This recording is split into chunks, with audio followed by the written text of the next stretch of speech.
To Be or Not to Be by Kurt Vonnegut. Everything was perfectly swell. There were no prisons, no slums, no insane asylums, no cripples, no poverty, no wars. All diseases were conquered. So was old age. Death, barring accidents, was an adventure for volunteers. The population of the United States was stabilized at 40 million souls. One bright morning in the Chicago Lying-in Hospital, a man named Edward K. Welling, Jr. waited for his wife to give birth. He was the only man waiting. Not many people were born a day anymore. Welling was 56, a mere stripling in a population whose average age was 129. X-rays had revealed that his wife was going to have triplets. The children would be his first. Young Welling was hunched in his chair, his head in his hand. He was so rumpled, so still and colorless as to be virtually invisible. His camouflage was perfect, since the waiting room had a disorderly and demoralized air, too. Chairs and ashtrays had been moved away from the walls. The floor was paved with spattered dropcloths. The room was being redecorated. It was being redecorated as a memorial to a man who had volunteered to die. A sardonic old man, about 200 years old, sat on a stepladder, painting a mural he did not like. Back in the days when people aged visibly, his age would have guessed at 35 or so. Aging had touched him that much before the cure for aging was found. The mural he was working on depicted a very neat garden. Men and women in white, doctors and nurses, turned the soil, planted seedlings, sprayed bugs, spread fertilizer.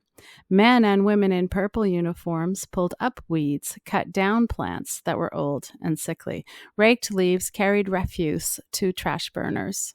Never, never, never, not even in medieval Holland nor old Japan, had a garden been more formal, been better tended. Every plant had all the loam, light, water, air, and nourishment it could use. A hospital orderly came down the corridor singing under his breath a popular song. If you don't like my kisses, honey, here's what I will do. I'll go see a girl in purple, kiss this sad world, toodaloo. If you don't want my lovin', why should I take up this space? I'll get off this old planet, let some sweet baby have my place. The orderly looked in at the mural and the muralist. Looks so real, he said.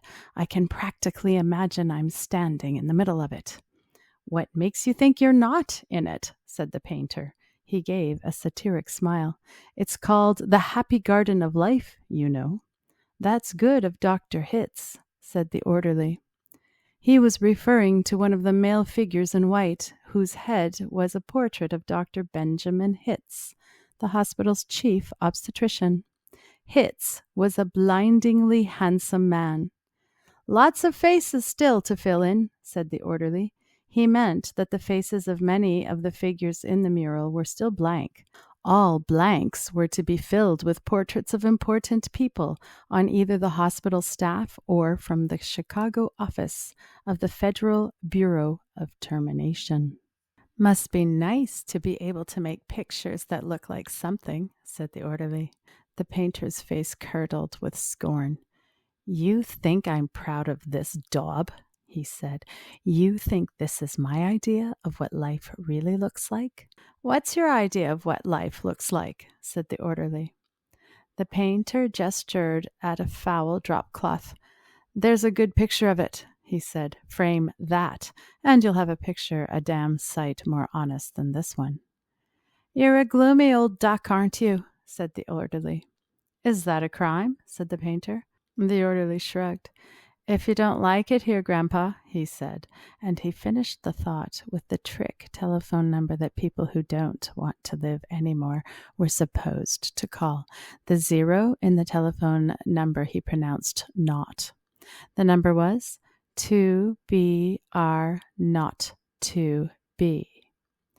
It was the telephone number of an institution whose fanciful sobriquets included Automat, Birdland, Cannery, Catbox, Delouser, Easy Go, Goodbye, Mother, Happy Hooligan, Kiss Me Quick, Lucky Pierre, Shepdip, Warring Blender, Weep No More, and Why Worry? To be or not to be was the telephone number of the municipal gas chambers of the Federal Bureau of Termination. The painter thumbed his nose at the orderly. When I decide it's time to go, he said, it won't be at the sheep dip. Do-it-yourselfer, eh? Said the orderly. Messy business, Grandpa. Why don't you have a little consideration for the people who have to clean up after you? The painter expressed with an obscenity his lack of concern for the tribulations of his survivors. The world could do with a good deal more mess if you asked me, he said. The orderly laughed and moved on. Welling, the waiting father, mumbled something about raising his head, and then he fell silent again. A coarse, formidable woman strode into the waiting room on spike heels. Her shoes, stockings, trench coat, bag, and overseas cap were all purple, the purple the painter called the color of grapes on Judgment Day. The medallion on her purple musette bag was the seal of the Service Division of the Federal Bureau of Termination, an eagle perched on a turnstile. The woman had a lot of facial hair, an unmistakable mustache. In fact, a curious thing about guest chamber hostesses was that, no matter how lovely and feminine they were when they recruited, they all sprouted mustaches within 5 years or so. "Is this where I am supposed to come?" she said to the painter. "A lot would depend on what your business was," he said. "You aren't about to have a baby, are you?" "They told me I was supposed to pose for some picture," she said. "My name's Leora Duncan." She waited. "Are you Dunk people?" he said. "What?" she said. "Skip it," he said. "That sure is a beautiful picture," she said. "Looks just like heaven or something." "Or something," said the painter. He took a list of names from his smock pocket. Duncan, he said, scanning the list. "Yes, here you are. You're entitled to be immortalized. See any faceless body here you'd like me to stick your head on. We've got a few choice ones left." She studied the mural bleakly. "Gee," she said, "they're all the same to me. I don't know anything about art." "A body's a body, eh?" he said. "All righty. As a master of fine art, I recommend this body here." He indicated a faceless figure of a woman who was carrying dried stalks to a trash burner. "Well," said Leora Duncan, "that's more the disposal people, isn't it? I mean, I'm in service. I don't do any disposing." The painter clapped his hands in mock delight. "You say you don't know anything about art, and then you prove in the next breath that you know more about it than I do. Of course, the sheave carrier is wrong for a hostess. A snipper, a pruner, that's more your line." He pointed to a figure in purple who was sawing a dead branch from an apple tree. "How about her?" he said. "You like her at all?" "Gosh," she said, and she blushed and became humble. That puts me right next to Dr. Hitz." "That upsets you?" he said. "Good gravy, no," she said. It's such an honor. Ah, you admire him, eh?" he said. "Who doesn't admire him?" she said, worshipping the portrait of Hitz. It was the portrait of a tanned, white-haired, omnipotent Zeus, 240 years old. "Who doesn't admire him?" she said again. "He was responsible for setting up the very first gas chamber in Chicago." "Nothing would please me more," said the painter, "than to put you next to him for all time, sawing off a limb that strikes you as appropriate." "That is kind of like what I do," she said. She was demure about what she did. What she did was make people comfortable while she killed them. And while Leora Duncan was posing for her portrait into the waiting room, bounded Dr. Hitz himself. He was 7 feet tall, and he boomed with importance, accomplishments, and the joy of living. "Well, Miss Duncan, he said, and he made a joke. "What are you doing here?" he said. "This isn't where the people leave. This is where they come in." "We're going to be in the same picture together," she said shyly. "Good," said Dr. Hitz heartily. "And say, isn't that some picture? I sure am honored to be in it with you, she said. Let me tell you, he said, I'm honored to be in it with you. Without women like you, this wonderful world we've got wouldn't be possible. He saluted her and moved toward the door that led to the delivery rooms. Guess what was just born, he said. I can't, she said.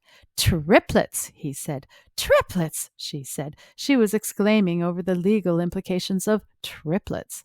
The law said that no newborn child could survive unless the parents of the child could find someone who would volunteer to die. Triplets, if they were all to live, called for 3 volunteers. Do the parents have 3 volunteers? Said Leora Duncan.